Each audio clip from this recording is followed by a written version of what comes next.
दोस्तों, अगर आप फार्मिंग के अंदर करियर बनाना चाहते हैं तो ये वीडियो आपके लिए काफ़ी काम का हो सकता है, क्योंकि आज हम आपको जिनसे मिलाने जा रहे हैं ये कोई आम किसान नहीं है।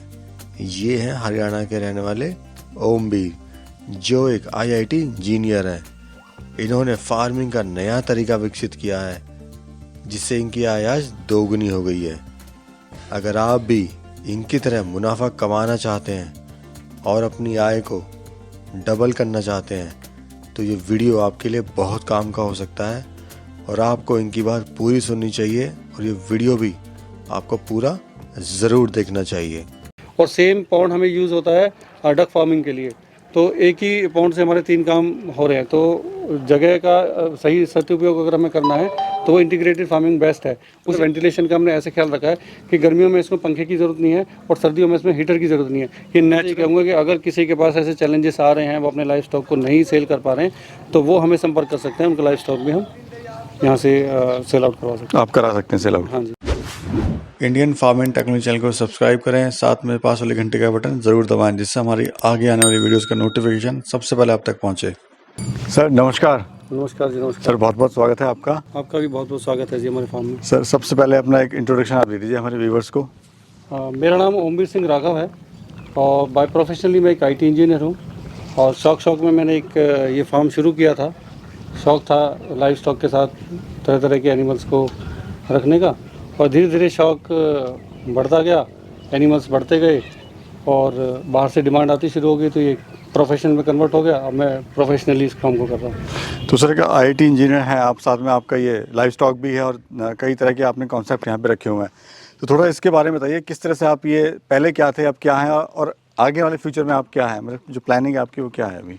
जैसा कि मैंने बताया कि मैं आईटी इंजीनियर हूँ और मैं अभी भी आईटी इंजीनियर ही हूँ, आईटी का काम करता हूँ। ये मेरा शौक था, पर जैसे मैंने बताया कि मैंने शौक में कुछ एनिमल्स रखे, बाद में डिमांड आई तो फिर मैंने सोचा कि चलो इसको प्रोफेशनली कर लेते हैं। लेकिन प्रोफेशनली मेरे को कोई नॉलेज नहीं थी। लेकिन मेरा एक ये है कि मैं जब भी कोई भी एनिमल को ऐड करता हूँ फार्म में, तो पहले मैं उसकी ट्रेनिंग लेके आता हूँ। जैसे मैंने गॉट फार्म शुरू किया तो मैं मखदूम से जाके गॉट फार्मिंग की ट्रेनिंग लेके आया। मैंने फिशरीज़ का शुरू किया तो मैं लाली से जाके फिशरीज़ की ट्रेनिंग लेके आया। तो कोई भी एनिमल जब मैं अपने फार्म में ऐड करता हूँ तो पहले मैं उसकी प्रॉपर ट्रेनिंग लेता हूँ, उसके बाद फिर मैं उस एनिमल को अपने फार्म में ऐड करता हूँ। कितनी तरह की वैरायटी हैं, किस किस पे आप काम कर रहे हैं?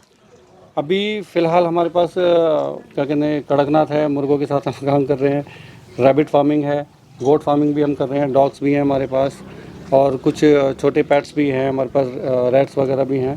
तो उनके साथ हम काम कर रहे हैं और जैसे जैसे और एनिमल्स भी हम ऐड करेंगे तो प्रॉपर उसकी ट्रेनिंग का समय निकाल के ट्रेनिंग करने के बाद फिर हम और भी ऑस्ट्रिच है, एमओ है, ये सारे एनिमल्स भी हम इसमें ऐड करेंगे। सर आजकल क्या है, ये बड़ा कॉन्सेप्ट चेंज हो गया है, लोग फार्मिंग के साथ साथ मल्टी फार्मिंग भी कर रहे हैं। तो इसमें कुछ बेनिफिट्स होते हैं या फिर क्या जस्ट ये मतलब एक रिसर्च के तौर पे इसको कह सकते हैं हम? नहीं, इसमें बहुत ज़्यादा बेनिफिट है। इसमें बेनिफिट ये है कि देखो, हम एक ही लैंड को कई तरह से इस्तेमाल कर सकते हैं। सपोज़ करो जैसे हमारे पास ये पॉन्ड है, इस पॉन्ड को हम लोग जो बायोफ्लॉक की हमने एक यूनिट लगाई है, उसको एम्प्टी करने के लिए जब भी हमें हार्वेस्टिंग करनी होती है तो हम इसको यूज़ करते हैं उसके एम्प्टी करने के लिए, और बाकी समय में इसके अंदर हम फ़िश छोड़ के रखते हैं तो हमारी फ़िश तैयार हो जाती है। और सेम पॉन्ड हमें यूज़ होता है डक फार्मिंग के लिए। तो एक ही पॉन्ड से हमारे 3 काम हो रहे हैं। तो जगह का सही सदुपयोग अगर हमें करना है तो वो इंटीग्रेटेड फार्मिंग बेस्ट है। उसी तरह से फीड मैनेजमेंट भी हो जाता है। जो डक्स का जो वेस्ट होता है और जो उनका जो मुर्गों का जो वेस्ट होता है वो फ़िश की फीड के लिए काम आ जाता है, तो वहाँ पे हमारी कॉस्ट कटिंग हो जाती है।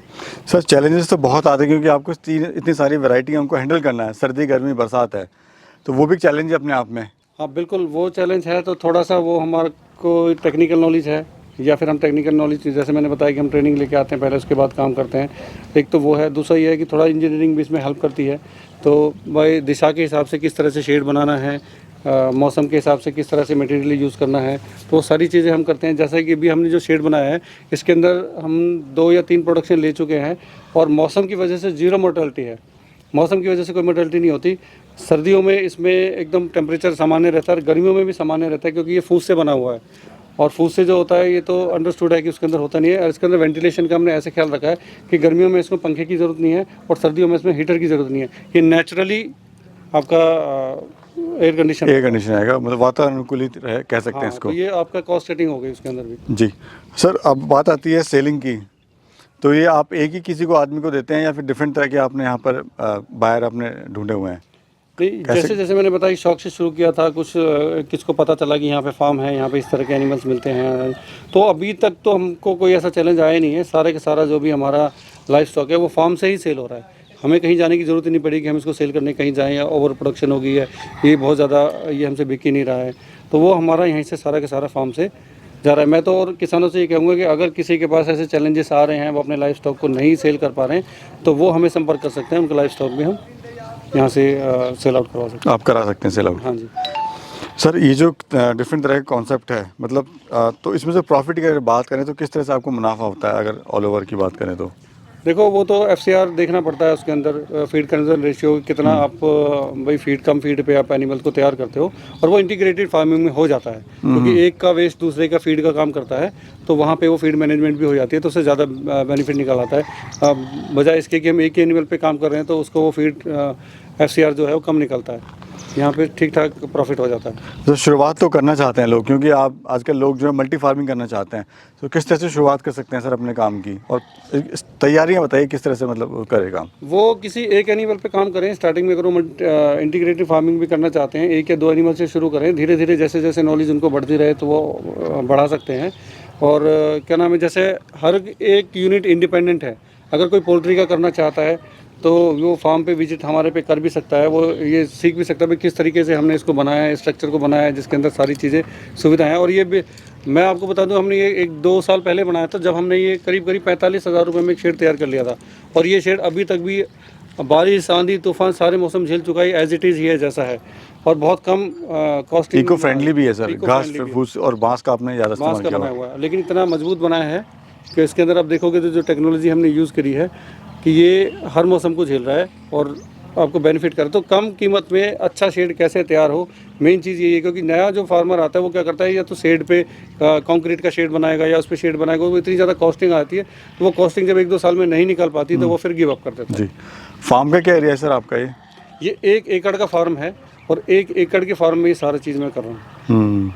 इसके अंदर हमने कुछ ऑर्गेनिक उगाने की कोशिश भी की है, इसके अंदर वेजिटेबल्स वगैरह भी हम कर रहे हैं, क्योंकि वो भी एक तरह का इंटीग्रेटेड ही है कि जो इनका वेस्ट होता है, जो वर्मी कंपोस्ट हम यहाँ तैयार कर रहे हैं, उसी वर्मी कंपोस्ट को हम ऑर्गेनिक फूड उगाने के उसमें काम करते हैं, और उसी से फिर हम इनका जो हरा चारा है वो उसी से उगाते हैं फार्म के विद इन फार्म। ठीक है सर, बहुत बहुत धन्यवाद आपका सर, बहुत बहुत धन्यवाद। धन्यवाद। Thank you.